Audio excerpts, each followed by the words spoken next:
Well, hey there, guys. Speedfire Films here, and my name's Harry Killick.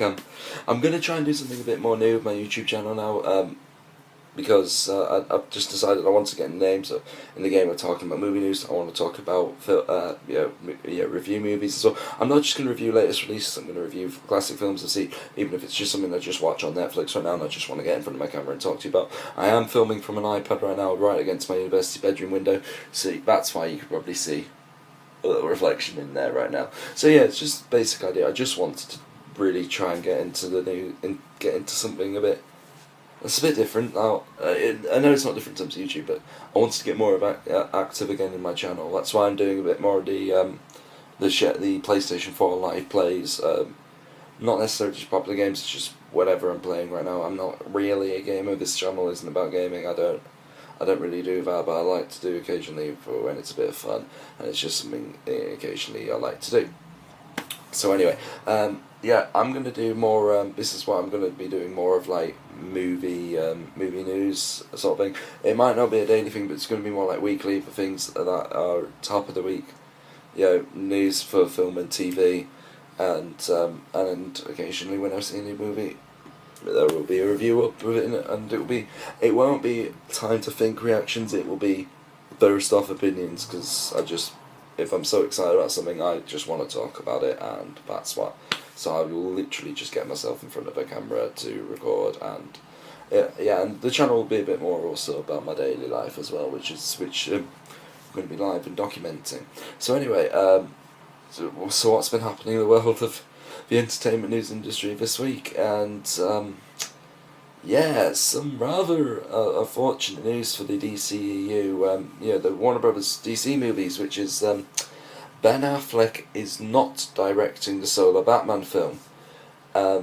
This is something that was quite surprising, because years ago when he was first cast as the Batman for Batman v Superman, he was just coming off a big Oscar win with the film Argo, which is a fabulous movie. Honest to God, it's a really, really good film, and you can totally see why it won all the awards it did.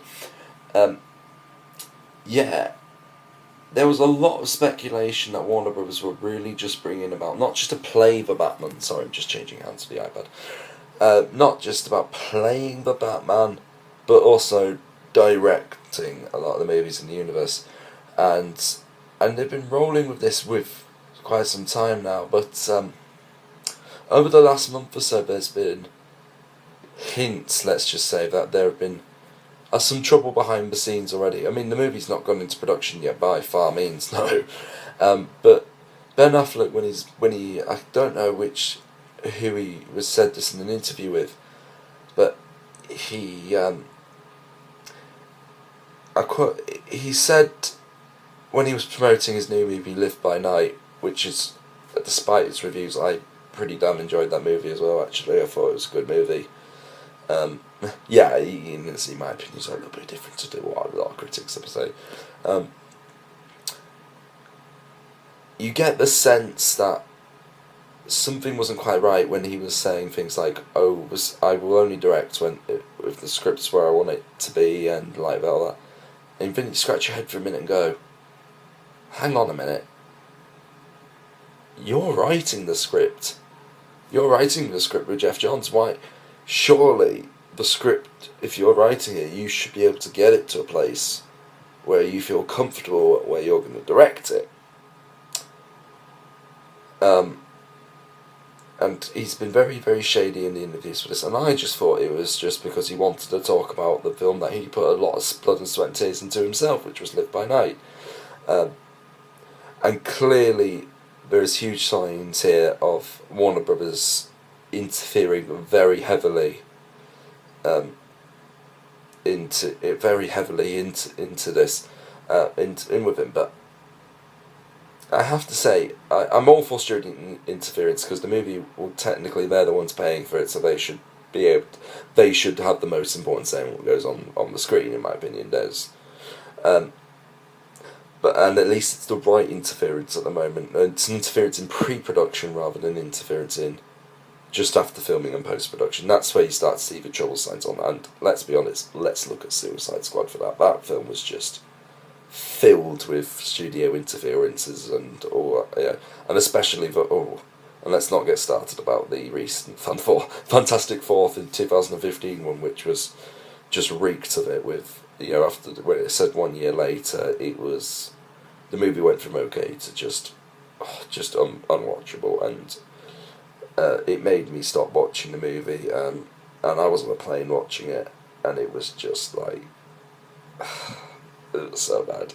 It was just awful. So yeah, it's the right sort of interference, and you can clearly tell that the studio, though, were putting Ben Affleck into a position where he didn't want to be.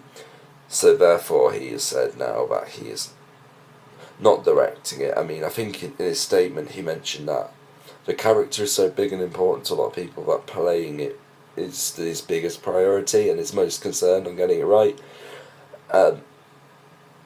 So I mean, it's all fair enough. It's all fair enough if you didn't want to direct the movie or not. I mean, I'm personally gutted because I just thought Ben Affleck would have been an absolutely fantastic choice to direct Batman, even just overplaying him, and he did a fantastic job on playing him in Batman v Superman: Dawn of Justice, which is a movie I have to admit, I quite enjoyed for a large part. It had faults, no question about it. Internet, please don't hate me, and the Ultimate Edition is better. I still pretty damn enjoyed that.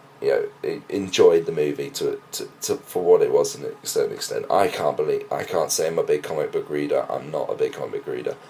I am a big comic book movie fan. I love the Marvel films and DC's. I mean, I loved Man of Steel. Man of Steel was a fantastic film in my opinion. I don't care what you say about the final act.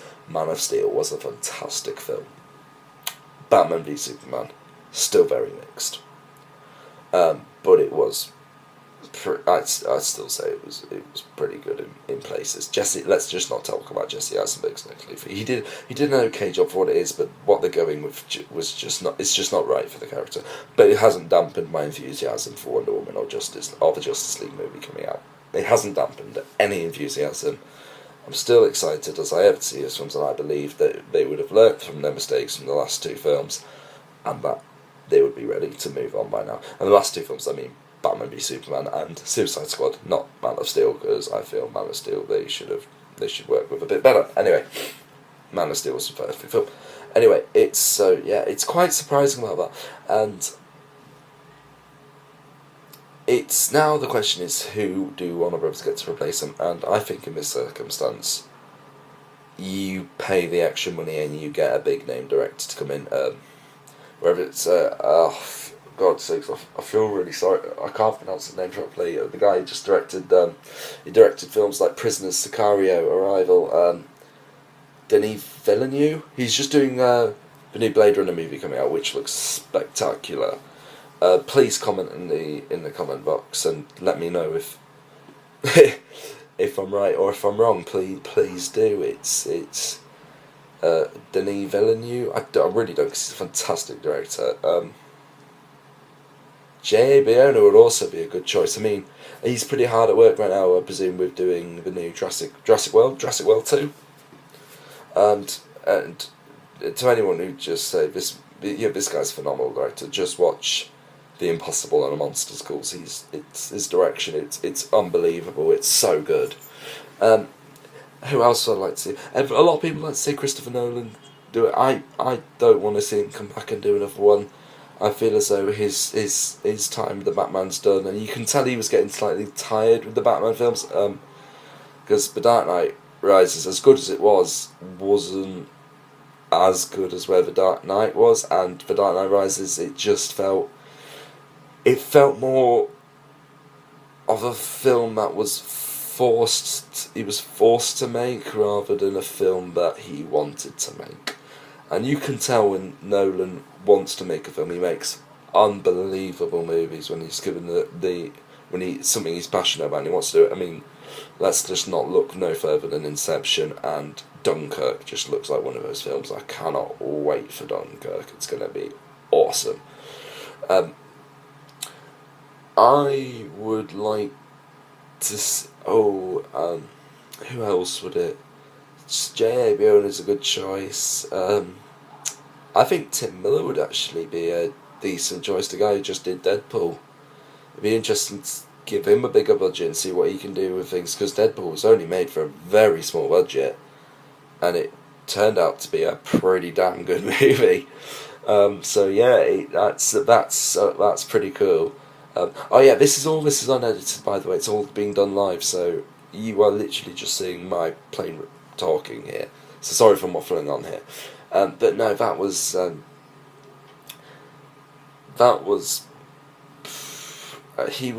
Deadpool was just unbelievable film, and Denny and Tim Miller, I think it would be interesting. I want to see more of what he does now, because I feel as though shame he's not doing the second Deadpool movie, but yeah, I'm very, very interested to see where he goes from here, and what he does with it, and what he does. I'm excited to see. A lot of people would say like a Spielberg or Peter Jackson. I don't want Peter Jackson doing any more big budget films now. The Hobbit was a bit of a disappointment. I'm not a massive Lord of the Rings fan. I would go on record right now and say it, even though I'm going to lose in my first video. I'm going to lose all my subscribers already. The Lord of the Rings trilogy is not the best trilogy ever made. There, I said it. It's a great trilogy, but it's not the best. But anyway, moving on from that, I would love to see someone like, I'd love to see someone like Danny Boyle do this. I really would. It's not his sort of thing, and he will never do it. I would love to see him just take this on and really, because he would give it that, just this edge towards it, this sort of, the way he makes his movies is so good, and his editing, his style, his flair. I would love to see Danny Boyle give the Batman a go, even though he'll never do it. He'll never do it. Another one I would love to see do it is Sam Mendes.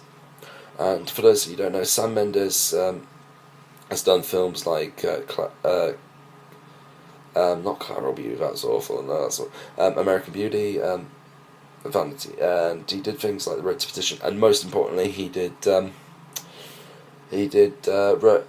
Skyfall and Spectre, the two latest James Bond movies, and in my opinion, two of the best James Bond movies. I'd love to see him just given this budget and the way he can tell a story, how epic he can make it feel. I feel as though he would be a really good choice, and it's a choice not anyone would go with. I really think he would be somewhere quite good. But it's automatically my number one person with this would have been Ben Affleck, and I'm really sad that he's now no longer doing it, but at least we still get him as the Batman, because in my opinion, he was better than Christian Bale, he's the best on-screen Batman. He was so good in Batman Please Superman Dawn, and does not deserve that Razzie nomination he got. Absolutely does not. He was just phenomenal.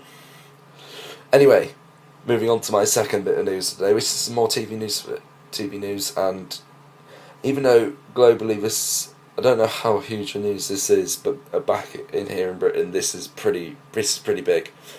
Peter Capaldi is leaving Doctor Who, and I'm sad about this. I'm more sad for the actor leaving the part than me seeing the actors depart. Me seeing the Doctor leave.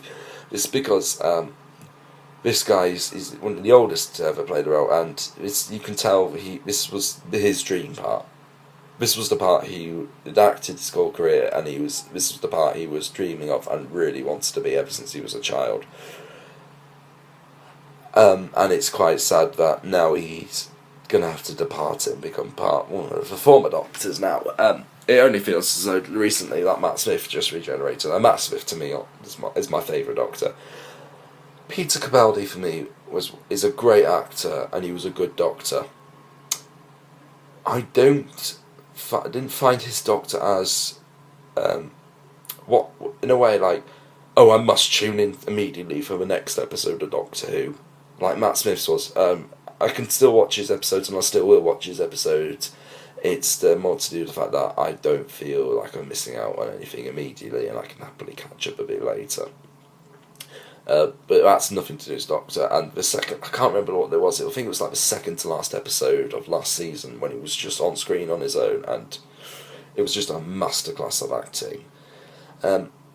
His departure, I have to say, was inevitable, really, because, and I mean this, because when Stephen Moffat announced he was going to leave, and this new head writer, Chris Schnabel, I can't pronounce his name, Schnabel, who was, wrote and created Broadchurch, which is phenomenal. I can't wait for the third and last season of that. Shame it's going to be the last, but I'm interested to see what he's going to do with Doctor Who. Coincidentally, Broadchurch starred David Tennant, a former the 10th Doctor. So anyway, it's interesting because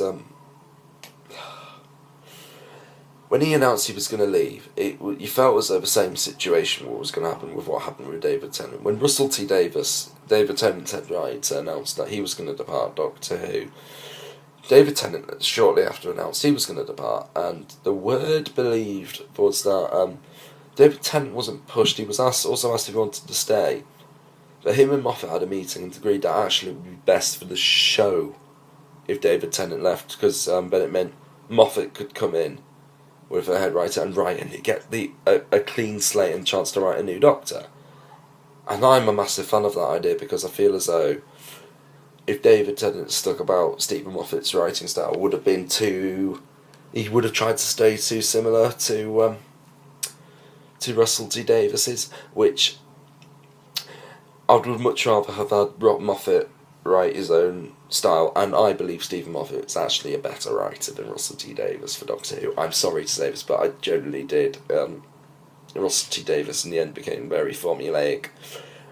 Stephen Moffat wasn't trying to shake up his formula, and he delivered the greatest 50th anniversary episode than what we all would have thought he would have delivered, and it was something that was unique for the 50th, and without being cliched, and wasn't what we thought we were going to get, and it was spectacular.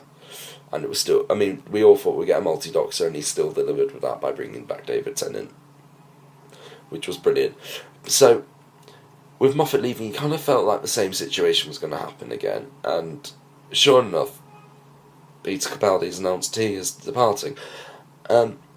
Now, I do believe that the BBC wouldn't have allowed this announcement to get out without already having another actor in place. I do believe the part has already been cast, and whoever it is, whether he or she has got the part, I'm sure that they're going to be phenomenal in it, no matter who it is. And I will do a video review when they do announce who it is. It's going to be. But I do believe they've got other people for the part.